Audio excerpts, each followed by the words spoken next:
Welcome back to Hub City Homestead. It's peach canning day. So I'll look through them and correct them, she said. This is the scary part for me. We should be alright. Welcome to Hub City Homestead. My name is Ruth. Join me and our family as we raise our chickens, grow our garden, and try out all the things that make a homestead. We live on a small property, so we're going to do homesteading small.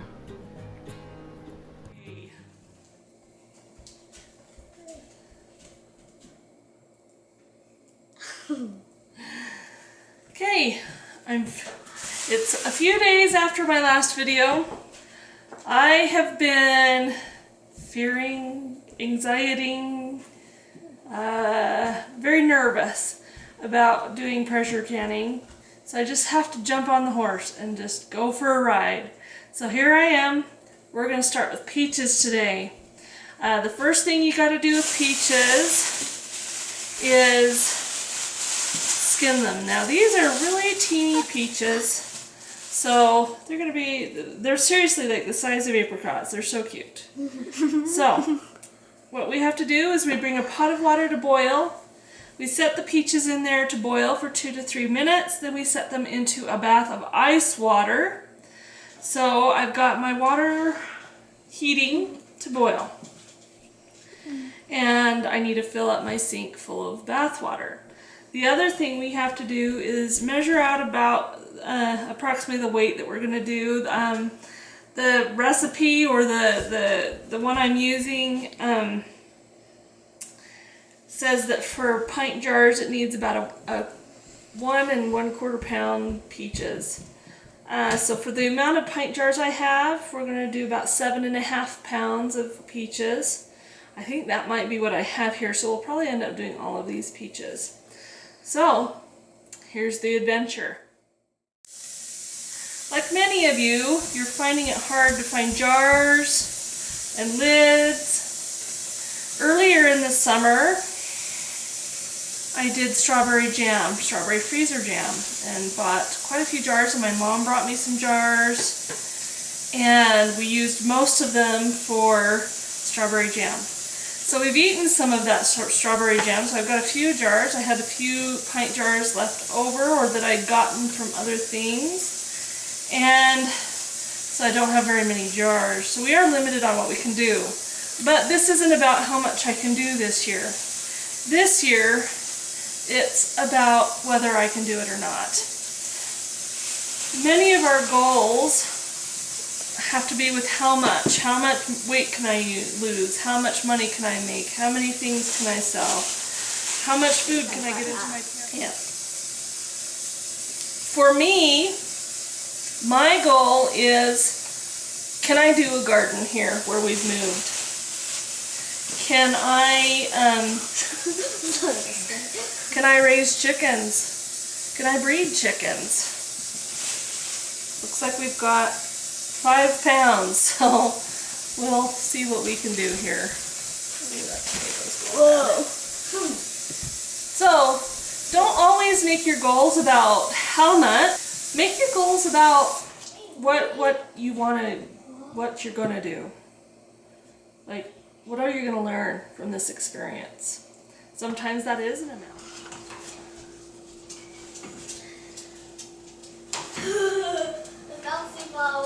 So we're going to gently lower these into this boiling water.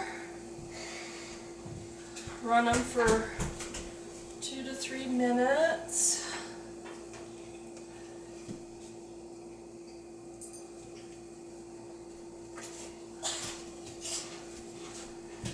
Doing it with the spoon because I don't want a lot of splashing. Boiling water hurts. So you're going to be super safe. These are small enough I can do them 2 at a time, so that's good. Now these peaches are slightly on the not ripe side. They're still really good, and I like them a little bit tart. So I'm going to leave them in there a little bit longer than 3 minutes, so that gives them plenty of time for their skins to cook off.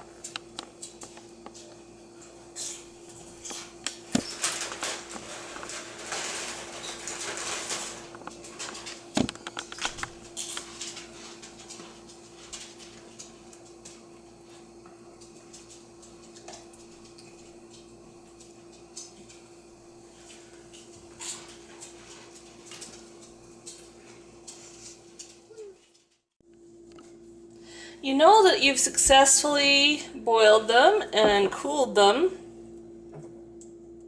because the skin will just peel right off just like that. It's a beautiful thing. Sometimes different, looks like some different skins are a little harder than others, but that came off pretty good. Not perfect, but pretty good. And then you end up with something like that. You can take a knife, you can cut off some of these little bits that don't look so good. So I'm sitting down here with my kids and we're gonna peel these. If they've been done good, skin should come off. Sometimes if they have yucky stuff, so see guys, if they have yucky stuff, just try and peel them, okay? Like cut this yucky stuff. Don't worry about that. What you're gonna do is you're gonna get your little knife in there. Actually, I'm gonna start this one for you. Here. Okay.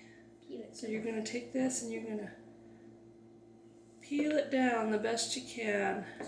And you can just put your peels right here on the counter, okay? This is how you do it.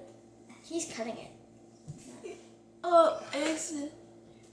Yeah, try and get just right barely under the skin, okay? Justin, see how I'm holding it? Don't slice it, okay?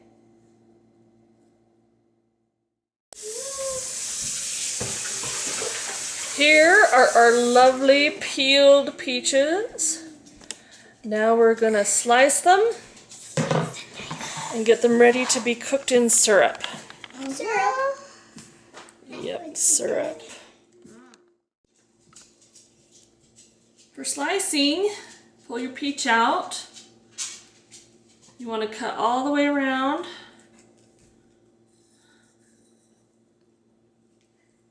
Maybe. Ooh. And you got to get it off the pit. There you go. There we go. Makes them look really nasty, but they still taste really, really good. So if I can get the pit out, oh, I'm just mingling this. So I gotta figure out a better way to do that. I would never do that. Trying our best to slice it off here. So I think what I'm just gonna do is try to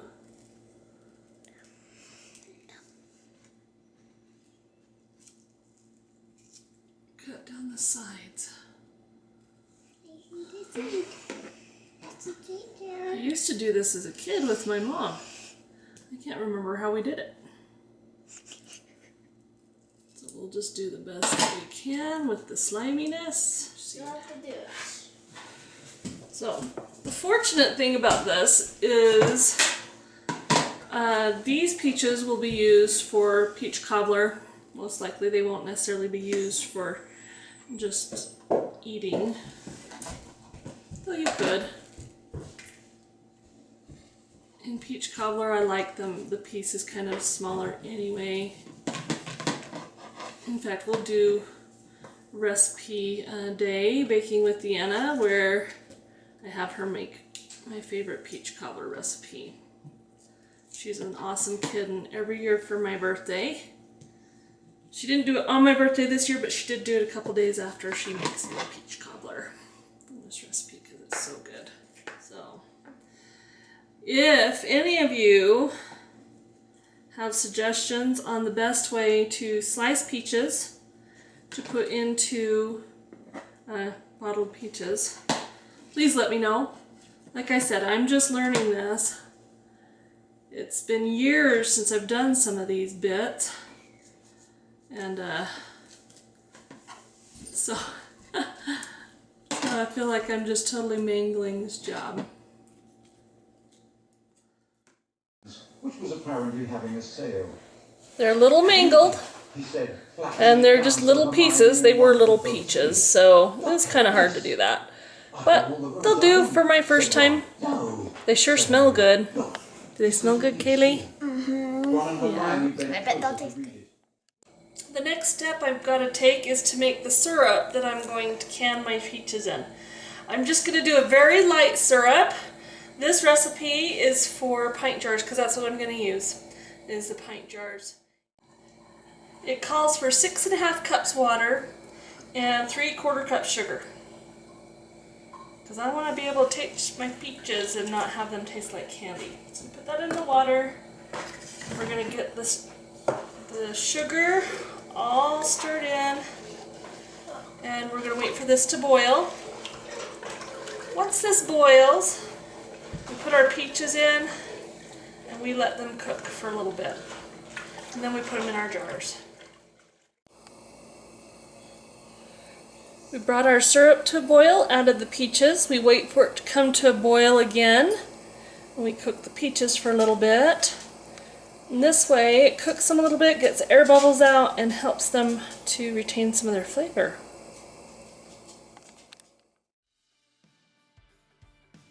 We've cooked our peaches and got them in their syrup, and now we're going to put them, ladle them into the bottles. And you fill them up. You want to, I should have used a slotted spoon. It would have made this process a little bit easier, but that's the thing that I'm learning. I'm learning about all this stuff. So you spoon them in until you have about 1/2 inch at the top, and with the peaches, and then you're supposed to add the juices till it's just that 1/2 inch to the top.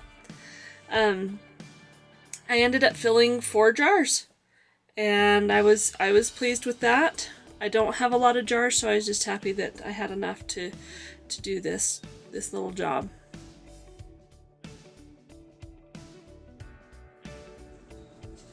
Now, something I was concerned about, because I didn't have very many jars and I didn't have very many peaches, I was concerned that I wouldn't have enough jars to do the pressure canning, because it just seems like you should have a certain amount. And so I looked it up, and according to Ball, they say that you should have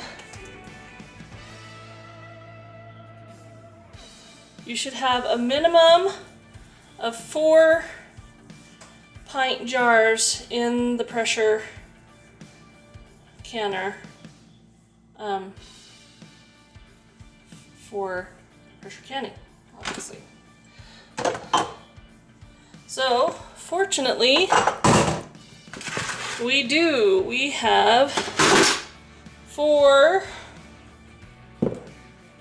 lovely jars of peaches.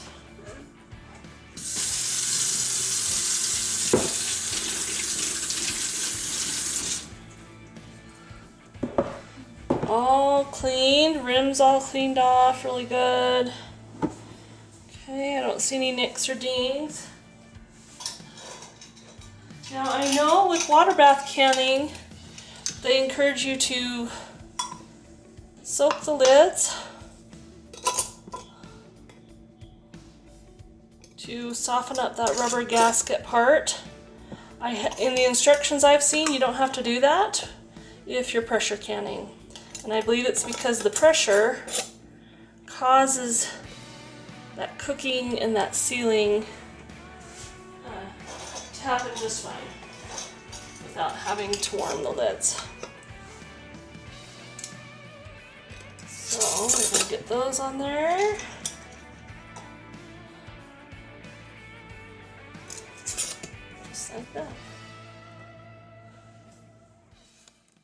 Now we have our jars filled. We're going to very gently place them in our canner.